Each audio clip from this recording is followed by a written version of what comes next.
آج کی اس نشست میں رمضان المبارک کی اہمیت اور استقبال کے موضوع پر بات کریں گے، اور اللہ تعالیٰ سے دعا کرتے ہیں کہ اللہ تعالیٰ ہمیں اس سال کا رمضان المبارک نصیب فرمائے اور ہمارے سارے عبادات قبول فرمائے۔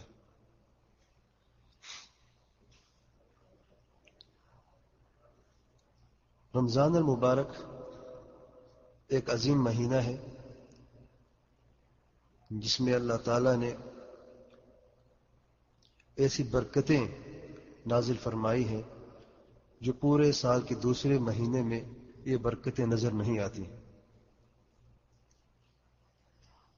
اور رمضان المبارک کے روزے اللہ تعالیٰ نے فرض کیے ہیں اس لیے نہیں کہ یہ مسلمان بھوک اور پیاس کی شدت میں رہے اور بھوک اور پیاس کی سختیاں برداشت کرتا رہے، بلکہ اللہ تعالیٰ نے رمضان مبارک کے روزے اس لیے فرض کیے کہ یہ مسلمان متقی ہو جائے۔ اس لیے اس آیت کریمہ میں اللہ تعالیٰ نے فرمایا ہے، یا ایھا الذین آمنوا، اے ایمان والو، کتب علیکم الصیام، تم پر روزے فرض کر دیے گئے، لکھ دیے گئے، یعنی فرض کر دیے گئے اس طریقے سے جیسا کہ تم سے پہلے لوگوں پر فرض کر دیے گئے تھے۔ کس لیے فرض کیے یہ روزے اللہ تعالیٰ؟ لعلکم تتقون، تاکہ تم لوگ متقی پرہیزگار بن جاؤ، اللہ تعالیٰ سے ڈرنے والے بن جاؤ، کیونکہ مسلمان پورے سال میں گناہ کرتا رہتا ہے۔ ضعیف اور کمزور اور محتاج یہ انسان اپنے رب کی نافرمانیاں کر ہی لیتا ہے، بشریت کے ناطے سے بھول جاتا ہے، خطا کر بیٹھتا ہے۔ تو اللہ تعالیٰ نے رمضان مبارک کا مہینہ اس لیے برکت والا بنایا ہے کہ اس مہینے میں جتنی بھی کوتاہیاں ہوئی ہیں آپ کے لیے بہترین موقع ہے کہ اپنے رب کی طرف رجوع کرو اور اس ماہ عظیم کی برکتوں سے اللہ تعالیٰ کی نزدیکی حاصل کرو تاکہ تم متقی پرہیزگار بن جاؤ۔ تو متقی پرہیزگار کیسے بنے رمضان میں؟ اللہ تعالیٰ نے جب یہ فرمایا ہے لعلکم تتقون تو راستہ بھی دکھایا ہے، اور عملاً ایسی باتیں بیان کی ہیں، ایسی عبادات اللہ تعالیٰ مشروع کی ہیں جس سے یہ انسان متقی پرہیزگار بن سکتا ہے۔ کیا ہر مسلمان بن سکتا ہے؟ جی ہاں، ہر مسلمان رمضان المبارک میں متقی پرہیزگار، اللہ تعالیٰ کا نیک بندہ، اللہ تعالیٰ کا ولی بن سکتا ہے۔ تو آئیے دیکھتے ہیں رمضان المبارک میں اللہ تعالیٰ نے کون سے ایسے اعمال مشروع کیے جس سے ہم متقی پرہیزگار بن سکتے ہیں۔ رمضان المبارک میں اللہ تعالیٰ نے روزہ کو فرض کیا، اور روزے کے بارے میں نبی رحمت صلی اللہ علیہ وآلہ وسلم نے فرمایا، من صام رمضان ایمانا واحتسابا غفر له ما تقدم من ذنبه۔ صحیح بخاری مسلم میں نبی رحمت صلی اللہ علیہ وآلہ وسلم فرماتے ہیں، جس نے رمضان کا روزہ رکھا اس ایمان کے ساتھ کہ اللہ تعالیٰ اسے اس روزے کا اجر و ثواب ضرور عطا فرمائے گا، صرف اور صرف خالصتاً اللہ تعالیٰ کے لیے روزہ رکھا، اخلاص اور اتباع سنت کے ساتھ روزہ رکھا، اس کے پچھلے سارے گناہ معاف۔ روزہ رکھنے سے آپ کے گناہ معاف ہو جاتے ہیں، اور روزہ رکھنے سے آپ اللہ تعالیٰ کے قریب ہو جاتے ہو۔ تو روزے سے آپ کے تقوی میں، آپ کے ایمان میں بلندی ہوتی ہے اور مضبوطی ہوتی ہے۔ رمضان المبارک میں اللہ تعالیٰ نے قیام کو مشروع کیا، تراویح کو مشروع کیا، اور نبی رحمت صلی اللہ علیہ وآلہ وسلم نے فرمایا، من قام رمضان ایمانا واحتسابا غفر له ما تقدم من ذنبه۔ صحیح بخاری مسلم میں نبی رحمت صلی اللہ علیہ وآلہ وسلم نے فرمایا، جس نے رمضان المبارک کی رات کو قیام کیا، یعنی تراویح پڑھی، تہجد پڑھی، اس ایمان کے ساتھ، اس عقیدے کے ساتھ کہ اللہ تعالیٰ اسے اس قیام کا اجر و ثواب ضرور عطا فرمائے گا، اور خالصتاً اللہ تعالیٰ کے لیے اخلاص اور اتباع سنت کے ساتھ، تو اللہ تعالیٰ اس کے پچھلے سارے گناہ معاف کر دے گا۔ روزے سے بھی گناہ معاف ہو رہے ہیں، تراویح سے اور قیام سے بھی گناہ معاف ہو رہے ہیں۔ اگر اتنا بدکار انسان ہے، اتنی زیادہ گناہ ہے کہ روزے سے اور قیام سے بھی اس کے گناہ بھی معاف نہیں ہوئے، ابھی وہ پاک نہیں ہو گناہوں سے، تو اللہ تعالیٰ نے رمضان المبارک میں لیلۃ القدر ایک رات کو چنا، آخری 10 میں ایک رات ہے، طاق راتوں میں سے ایک رات، 21، 23، 25، 27، 29، ان میں سے ایک ایسی رات ہے جس میں عبادت کرنا 1000 مہینے سے زیادہ بہتر ہے۔ ایک رات کی عبادت اور 1000 مہینے کی عبادت ایک طرف، اور ایک رات کی عبادت ایک طرف۔ لیلۃ القدر خیر من 1000 شہر۔ اور نبی رحمت صلی اللہ علیہ وآلہ وسلم نے فرمایا، من قام لیلۃ القدر ایمانا واحتسابا غفر له ما تقدم من ذنبه، جس نے لیلۃ القدر میں قیام کیا اللہ تعالی کے لیے اخلاص اور اتباع سنت کے ساتھ، اس ایمان سے، اس عقیدے سے کہ اللہ تعالیٰ اسے اس رات کے قیام کا اجر و ثواب ضرور عطا فرمائے گا، تو اس کے پچھلے گناہ معاف۔ تو رمضان المبارک میں پورے کے پورے سال کے گناہ معاف ہو سکتے ہیں اگر آپ متقی ہونا چاہتے ہیں۔ جو متقی پرہیزگار نہیں ہونا چاہتا تو وہ جانے اور اس کا راستہ جانے، لیکن جو شخص متقی پرہیزگار بننا چاہتا ہے تو اس کے لیے ضرور آسانی ہے۔ آسانی اس کے لیے ہے جو آسان راستے پہ چلنا چاہتا ہے، اور مشکل اس کے لیے ہے جو آسان راستے پہ نہیں چلنا چاہتا۔ فَإِنَّ مَعَ الْعُسْرِ يُسْرًا إِنَّ مَعَ الْعُسْرِ يُسْرًا۔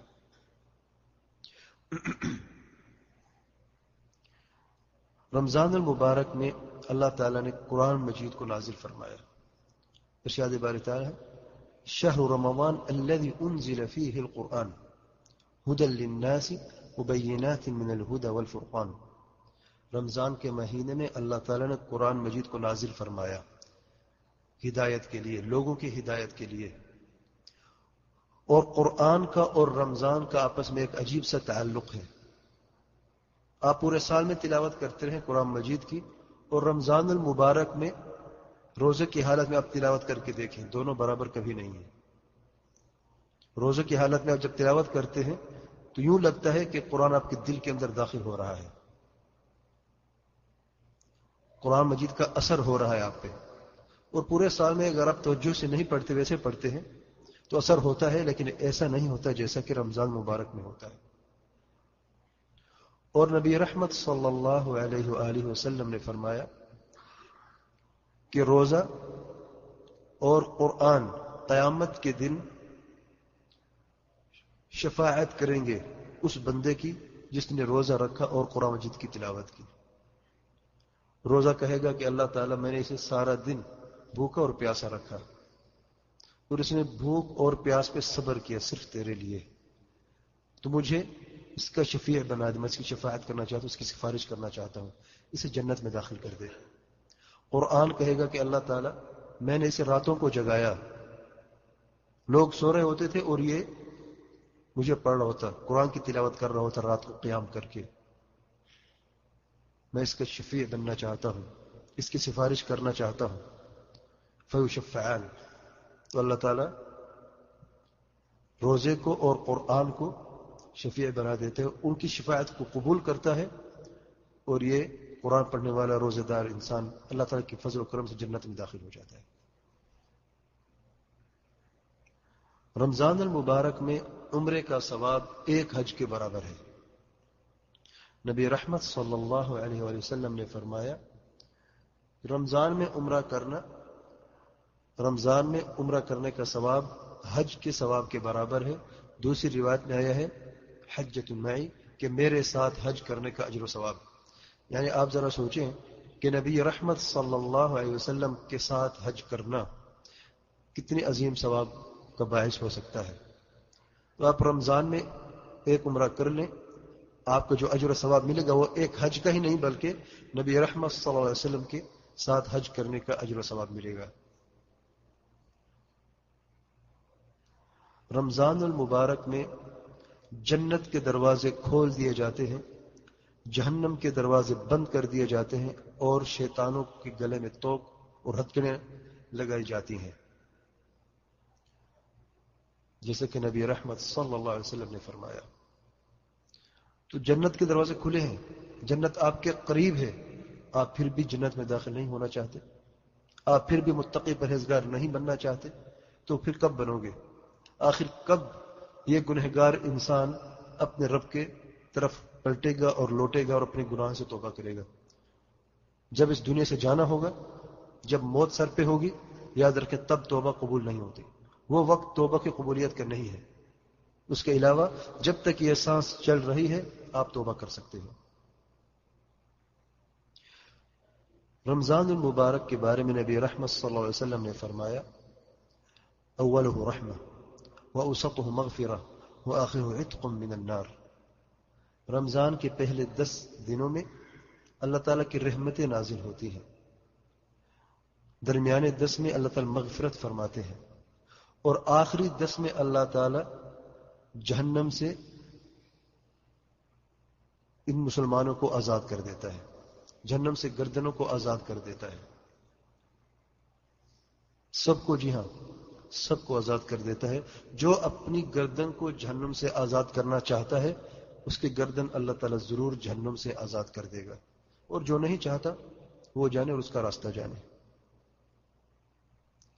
تو اگر اب بھی ان سارے خیر اور برکات کے باوجود بھی یہ مسلمان جنت میں داخل نہیں ہونا چاہتا تو پتہ نہیں پھر کب اور کیسے ہوگا.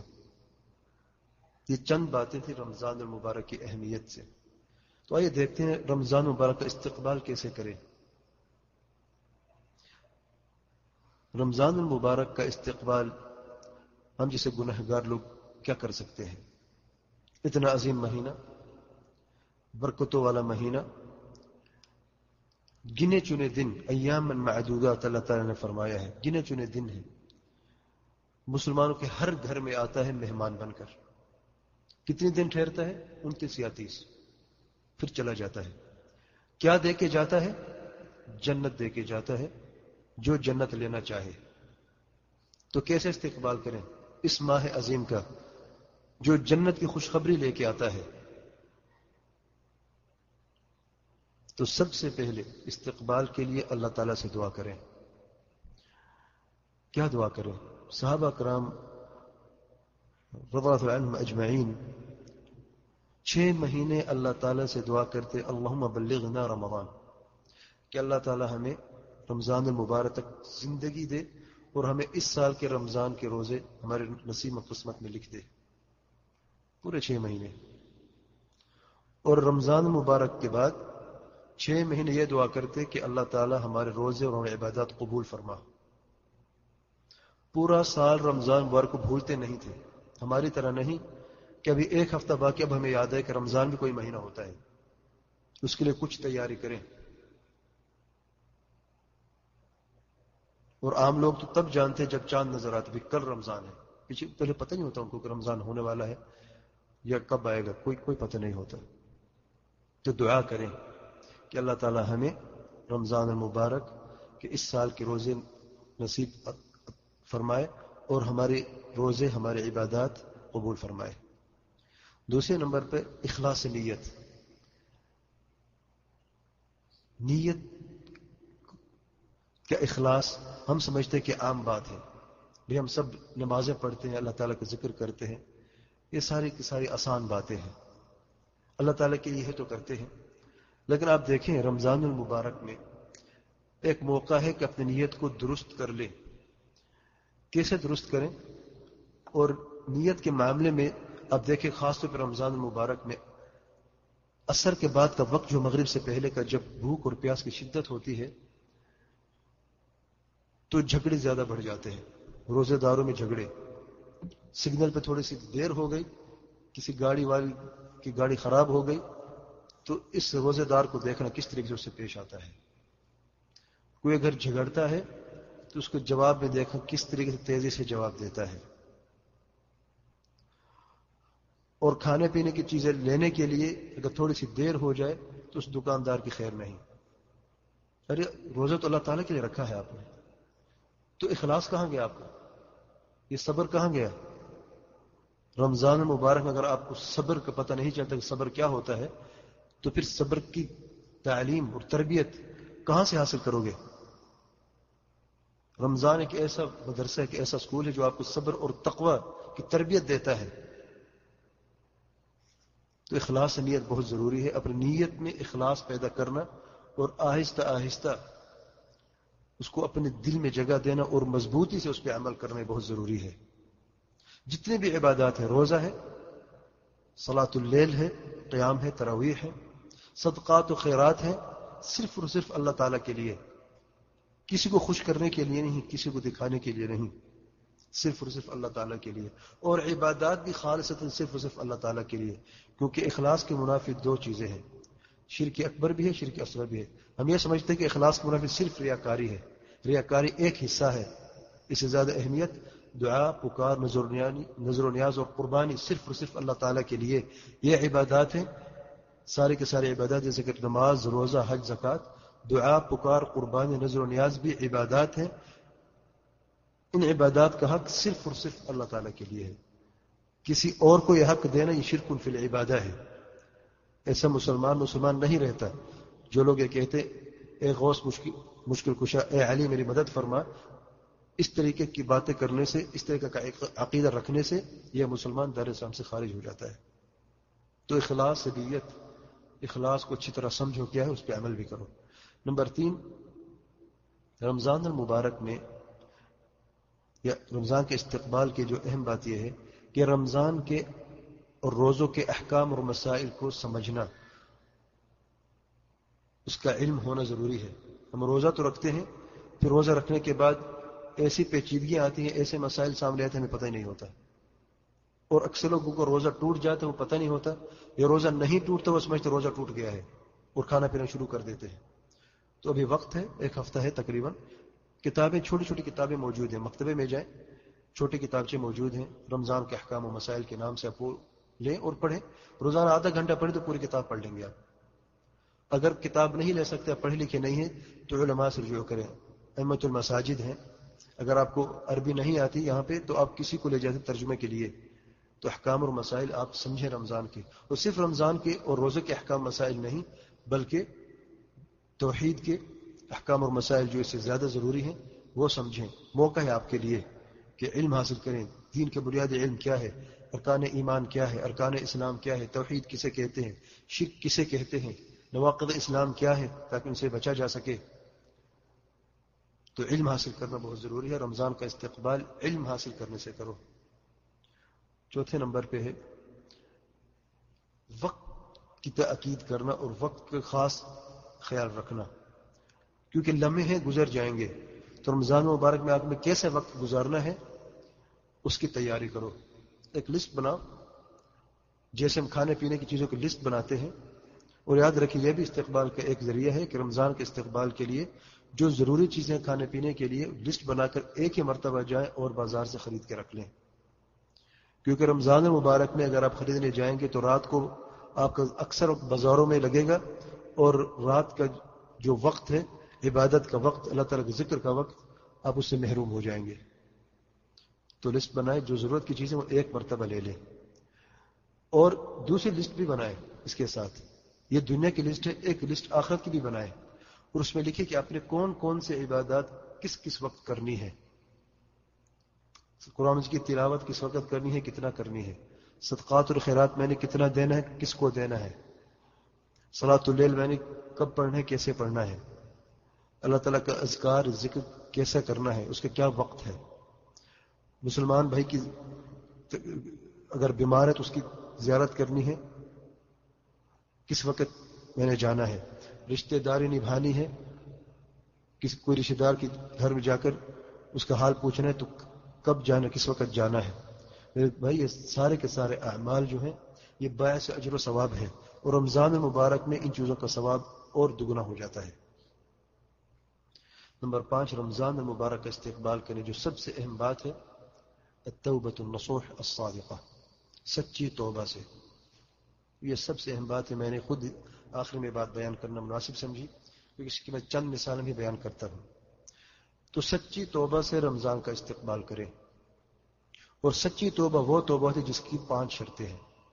ان 5 شرطوں کے ساتھ جو توبہ کرتے ہو وہ توبہ سچی ہے، جو جس میں سے ایک شرط رہ جائے تو وہ توبہ سچی نہیں ہے۔ نمبر 1، گناہ، جو گناہ کیا ہے اس کی وجہ سے ندامت ہونا، نادم ہونا کہ میں نے یہ گناہ کیا ہے، یہ اچھا عمل نہیں تھا، تو ندامت سب سے پہلی شرط ہے۔ نمبر 2، اس گناہ سے رک جانا، یعنی کہ گناہ بھی کر رہے ہو اور یہ بھی کہہ رہے ہو کہ میں توبہ کر رہا ہوں۔ یعنی ایک شخص ہے، وہ سودی کاروبار کرتا ہے، سود پہ سود کھاتا جا رہا ہے اور یہ کہتا ہے میں توبہ کر رہا ہوں۔ جب تک کہ سودی کاروبار کو روکو گے نہیں اور سود سے جان نہیں چھڑاؤ گے تب تک آپ کی توبہ قابل قبول نہیں۔ تیسرے نمبر پہ ہے اللہ تعالیٰ سے عہد کرنا کہ یہ گناہ دوبارہ نہیں کروں گا جسے توبہ کر رہے ہو۔ نمبر 4، اگر آپ کا گناہ ایسا ہے کہ کسی پہ آپ نے ظلم کیا یا کسی کا حق کھایا تو اس کا حق واپس کرو۔ اگر وہ زندہ ہے، اگر اسے جانتے ہو تو اس کی طرف جاؤ، اسے گلے ملو، اس سے معافی مانگو، اس کا حق واپس کرو۔ اگر وہ شخص مر گیا ہے تو اس کی جو ورثاء ہیں ان کی طرف جاؤ، ان کا حق واپس کرو۔ اگر آپ نہیں جانتے کہ وہ شخص کون تھا، بہت سارے لوگوں کے میں نے حقوق کھائے، نعوذ باللہ، ایسے لوگ بھی ہیں، لیکن توبہ میں کوئی حرج نہیں، آپ کس وقت بھی توبہ کر سکتے ہیں۔ توبہ کر لی ہے اور آپ یہ نہیں جانتے کہ کون کون سے لوگ ہیں، کس کس کا میں نے مال کھایا ہے، تو آپ کے جو ذہن میں بات ہے کہ کتنی میں نے مال کھایا ہوگا، یہ یاد ضرور ہوتا ہے۔ پیسے یاد ہوتے ہیں لیکن کس کے کھائے یہ یاد نہیں رہتا عام طور پہ۔ تو جتنی پیسے آپ کے گمان میں ہیں کہ اتنے پیسے میں نے ناحق کسی کے کھائے ہیں، اس کے نام پہ صدقہ کر دو۔ وہ پیسہ آپ کے لیے کسی صورت میں جائز نہیں ہے، توبہ کرنے کے بعد بھی جائز نہیں ہے۔ اور 5ویں شرط توبہ جو ہے توبہ کے وقت میں ہونے چاہیے، اور توبہ ہر وقت قبول ہوتی ہے سوائے 2 وقتوں کے۔ نمبر 1، جب روح گلے کی طرف پہنچتی ہے اور موت سامنے آتی ہے، اس وقت توبہ کے دروازے بند ہو جاتے ہیں۔ یعنی جب تک سانسیں چل رہی ہیں، آپ زندہ ہیں، تو توبہ کا وقت وسیع ہے، توبہ کر سکتے ہیں۔ اور جب موت آئے گی تو توبہ کے دروازے بند ہیں، اور ہم میں سے کوئی بھی شخص نہیں جانتا کہ اس کی موت کب آئے گی، اس لیے کہ ابھی بہتر وقت ہے کہ ابھی سے توبہ کر لیں۔ دیکھیں، ہم سب گنہگار ہیں، قباحت اس میں نہیں کہ ہم گناہ کریں، لیکن قباحت اس میں کہ گناہ کرنے کے بعد توبہ نہ کریں۔ اور دوسرا وقت ہے جس میں توبہ قبول نہیں ہوتی، جب سورج مغرب سے نکلے گا، جب سورج مغرب سے نکلے گا تب توبہ کے دروازے بند ہو جائیں گے۔ تو یہ 5 شرطیں ہیں توبہ کی۔ اور یاد رکھیں، توبہ اللہ تعالیٰ کو پسند ہے، اور توبہ کرنے والے بھی اللہ تعالیٰ کو بہت پسند ہے۔ کہ جتنے بڑے گناہ بھی ہوں، جی ہاں، جتنے بڑے گناہ بھی ہوں، جتنے بڑے گناہ بھی ہوں، اگر آپ کے گناہ آسمانوں کو چھو جاتے ہیں اور آپ نے توبہ کیا تو اللہ تعالیٰ کی توبہ قبول فرمائے گا۔ صحیح بخاری مسلم میں اس شخص کا قصہ مشہور ہے جس نے 99 قتل کیا، 1 کم 100۔ اس کے سینہ تنگ ہو گیا اور توبہ کرنے کی کوشش کی۔ لوگوں سے پوچھا میں کیا کروں، کیسے توبہ کروں؟ تو کسی نے کہا یہ فلاں عابد ہے، راہب ہے، اس کی طرف جاؤ۔ اور عابد اس شخص کو کہتے ہیں جو عبادت میں تو آگے ہوتا لیکن علم نہیں ہوتا۔ جیسے آج کل کے زمانے میں لوگ کہتے ہیں فلاں پیر ہے، بزرگ ہے، عبادت کرنا جانتے ہیں لیکن علم نہیں ہوتا۔ بہرحال وہ شخص جاتا ہے وہاں پہ اور اس عابد کو کہتا ہے کہ میں نے 99 قتل کیے ہیں، کیا میری کو توبہ کا ذریعہ ہے؟ تو اس عابد نے کہا تیرے لیے کوئی توبہ نہیں ہے، تو نے 99 قتل کیا، تمہارے لیے کوئی توبہ نہیں ہے۔ تو اس قاتل کو غصہ آتا ہے اور 100 پورا کر دیتے اس عابد کو قتل کر کے۔ علماء فرماتے ہیں کہ اس عابد کو اس کی جہالت نے ہلاک کیا۔ اور یاد رکھیں، جہالت ہمیشہ ہلاکت کا باعث ہوتی ہے، جہالت ہمیشہ ہلاکت کا باعث ہوتی ہے۔ پھر 100 قتل کرنے کے بعد کچھ عرصے کے بعد پھر اس کا سینہ تنگ ہوا اور اس نے چاہا کہ میں توبہ کروں۔ لوگوں سے پوچھا میں کہاں جاؤں، میں کیا کروں؟ دیکھیں حدیث کے الفاظ ہے کہ بار بار پوچھتا رہا، یعنی وہ اتنی ندامت اس نے محسوس کی اور اپنی اس گناہوں سے، ان گناہوں سے وہ توبہ کرنے کے لیے عزیمت رکھتا تھا اور پکا ارادہ رکھتا تھا، لیکن اسے راستہ نظر نہیں آ رہا تھا، میں کہاں جاؤں؟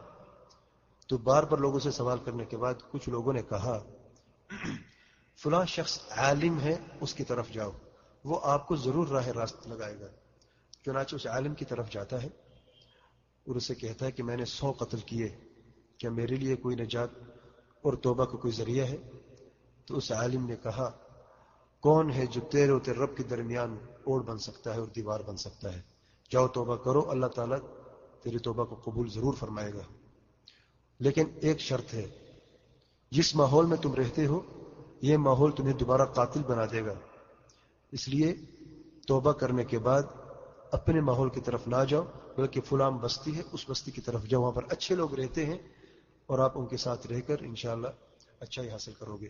چنانچہ وہ شخص نکلتا ہے اور اس کی سچی توبہ کی نشان یہ ہے کہ اپنے گھر کی طرف واپس نہیں جاتا، بلکہ اسی وقت اس عالم کے گھر سے نکلتا ہے اور اس زمین کی طرف چلا جاتا ہے، اس بستی کی طرف چلا جاتا ہے جس کے بارے میں اسے عالم نے کہا تھا۔ پیچھے گھر ہے، مال ہے، دولت ہے، کچھ نہیں دیکھا، یہ توبہ نصوح ہے، یہ سچی توبہ ہے۔ کہ عالم نے کہا اس ماحول میں نہیں جانا تو اس نے بالکل اس کی طرف دیکھا ہی نہیں، تاکہ یہ شیطان کو موقع نہ ملے کہ چلو ایک دن اور ٹھہر جاؤ، 2 دن اور ٹھہر جاؤ، تیسرے دن جانا نہیں۔ تو شیطان کا دروازہ بند کر دیا اور اسی وقت پوری دنیا چھوڑ کر اس بستی کی طرف روانہ ہو گیا۔ راستے میں چلتے چلتے اللہ تعالیٰ کی حکمت ہے کہ اس شخص کو موت آ گئی۔ آسمان سے فرشتے آئے، رحمت کے فرشتوں نے کہا کہ اس شخص نے توبہ کی، ہم اسے لے جاتے ہیں۔ عذاب کے فرشتوں نے کہا یہ شخص قاتل ہے، اس نے 100 لوگوں کا قتل کیا، اسے ہم لے کے جائیں گے، یہ رحمت کا مستحق نہیں ہے۔ فرشتوں میں جھگڑا ہوا، اللہ تعالیٰ ایک فرشتہ نازل فرماتے ہیں آسمان سے، اور اس فرشتوں کو یہ حکم دیتے ہیں جا کے فیصلہ کرو، اور فیصلہ کیسے کرو؟ زمین کو ماپو، اگر اچھے لوگوں کی زمین کے زیادہ قریب ہے تو رحمت کے فرشتے لے جائیں گے، اگر برائی کی زمین کے زیادہ قریب ہے یہ شخص تو اسے عذاب کے فرشتے لے کے جائیں گے۔ ابھی فرشتہ آسمان سے زمین کی طرف نہیں پہنچا، اللہ تعالیٰ نے زمین کو حکم دے دیا اے اچھے لوگوں کی زمین تو قریب ہو جا اور اے برو لوگوں کی زمین تو دور ہو جا۔ تو زمین قریب ہو گئی۔ جو فرشتہ آیا اور زمین کو ماپا تو وہ شخص 100 لوگوں کا قاتل اس زمین کے زیادہ قریب تھا جو اچھے لوگوں کی بستی تھی۔ بلکہ ایک روایت میں آئے ہیں بخاری کے علاوہ کہ اس شخص نے موت کے وقت، آخر وقت میں بھی اپنے سینے کو اس زمین پہ گھسیٹ کر آگے کی طرف بڑھا تاکہ کچھ تھوڑا اور فاصلہ طے ہو جائے اچھے لوگوں کی زمین کی طرف، اور چنانچہ وہی ہوا۔ اللہ تعالیٰ نے اس کے اس حال پر رحم کرتے ہوئے اس زمین کو حکم دیا کہ تو قریب ہو جا، میرا بندہ تیرے اندر داخل ہونا چاہتا ہے، اچھے لوگوں کی طرف اچھا ارادہ کر کے آیا ہے، تو میں اپنے بندے کو ایسے اس کی اس محنت کو میں ضائع کبھی نہیں کروں گا۔ تو اس طریقے سے اسے رحمت کے فرشتے لے کے گئے۔ 100 لوگوں کا قاتل توبہ کے بعد جنت میں۔ ہمارے گناہ کتنا ہے کہ اگر ہم توبہ کر لیتا ہماری توبہ قبول نہیں کرے گا کبھی۔ بلکہ اس سے بھی بڑی بات، اور اس پہ میں اپنی بات ختم کرتا ہوں، ایک شخص تھے نبی کریم صلی اللہ علیہ وسلم کے زمانے میں، اس نے کلمہ پڑھا، کلمہ پڑھنے کے بعد وہ مرتد ہو گیا، دار اسلام سے خارج ہو گیا، مدینے سے باہر چلا گیا، کیونکہ مرتد کی سزا موت ہوتی ہے۔ کچھ عرصے کے بعد اس کا سینہ تنگ ہوا اور اسے ندامت ہوئی کہ میں نے کتنا برا عمل کیا، کلمہ پڑھنے کے بعد میں نے یہ بہت برا عمل کیا، کافر ہو گیا۔ تو خط لکھا نبی رحمت صلی اللہ علیہ وسلم کے نام کہ میں توبہ کرنا چاہتا ہوں، کہ میرے لیے توبہ کا کوئی ذریعہ ہے، کوئی راستہ ہے؟ تو اس سے پہلے کہ نبی رحمت صلی اللہ علیہ وسلم جواب دیتے، اللہ تعالیٰ نے 7ویں آسمان سے جواب دیا اور قرآن مجید کی اس عظیم آیت کو نازل فرمایا تاکہ لوگ تا قیامت اس آیت کو پڑھتے رہیں اور اللہ تعالیٰ کی رحمت کا اندازہ لگائیں کہ کتنی بڑی رحمت ہے۔ اللہ تعالیٰ فرماتے ہیں قل یا عبادی الذین اسرفوا علی انفسهم لا تقنطوا من رحمت اللہ ان اللہ یغفر الذنوب جميعا۔ نبی رحمت صلی اللہ علیہ وسلم کو کہہ دیجئے کن کو؟ میرے بندوں کو. کون سے میرے بندے؟ جنہوں نے اپنے نفس پہ ظلم کیا گناہ کر کے. اللہ تعالیٰ کی رحمت سے مایوس کبھی نہ ہونا. اللہ تعالیٰ سارے کے سارے گناہ معاف کر دیتا ہے. کیا کفر بھی معاف کر دیتا ہے؟ جی ہاں، توبہ کے بعد کفر بھی معاف کر دیتا ہے. کوئی توبہ کر کے تو دیکھے. مشکل یہ ہے کہ ہم لوگ توبہ کرتے نہیں. ہم کہیں گے کل توبہ کریں گے. ہم یہ کہتے ہیں کہ کل توبہ کریں گے. جب عمر 50 سال کی ہوگی تب توبہ کریں گے. ابھی تو کھیلنے کودنے کے دن ہیں. کیا آپ نے لکھا ہوا دیکھیں کہ کب آپ کی موت آئے گی؟ کب آپ کے یہ دن ختم ہوں گے کھیلنے کودنے کے؟ اور جب داڑھی سفید ہو جائے گی تو پھر ایک کونے میں بیٹھ جاؤ گے اور کہو گے اب تو میں عبادت کر ہی نہیں سکتا ہوں، اب تو مسجد کی طرف چل ہی نہیں سکتا ہوں. تو اللہ تعالیٰ غفور و رحیم ہے. یاد رکھ، اللہ تعالیٰ ان لوگوں کے لیے غفور و رحیم ہے جو سچے دل سے توبہ کرتے ہیں اور اللہ تعالیٰ کے عبادات اخلاص اور اتباع سنت کے ساتھ انجام دیتے ہیں. جو شخص اللہ تعالیٰ کی رحمت کا مستحق نہیں ہے اس پر اللہ تعالیٰ کی رحمت نازل نہیں ہوتی. یاد رکھیں، خاص طور پر اللہ تعالیٰ کی خاص رحمت اور خاص نعمت جو اپنے پیاروں کے لیے ہوتی ہے. عام رحمت اور عام نعمت تو اللہ تعالیٰ جانوروں کو بھی دیتا ہے اور کافروں کو بھی دیتا ہے. اللہ کی قسم، اگر اللہ تعالیٰ کی رحمت نہ ہو تو کوئی اس دنیا میں زندہ نہ رہ سکے. اللہ تعالیٰ کی رحمت ہے، جانور بھی زندہ ہے، کافر بھی زندہ ہے اور مسلمان بھی زندہ ہے. لیکن دونوں میں فرق ہے. جانور اور کافر اللہ تعالیٰ کی عام رحمت اور عام نعمتوں میں زندہ ہے، اور جو مومن ہے اللہ تعالیٰ کی خاص نعمتیں اور خاص رحمتیں نازل ہوتی ہیں لوگوں پر. اللہ تعالیٰ سے دعا ہے ہمیں علم نافع اور عمل صالح کی توفیق عطا فرمائے، قرآن اور سنت پر چلنے کی توفیق عطا فرمائے. ہمیں ہماری ذریت کو، سب مسلمانوں کو شرک، بدعات اور خرافات سے نجات عطا فرمائے. سبحان ربک رب العزة عما يصفون وسلام على المرسلين والحمد لله رب العالمين وصلى الله وسلم وبارك على نبينا محمد وعلى آله وصحبه أجمعين.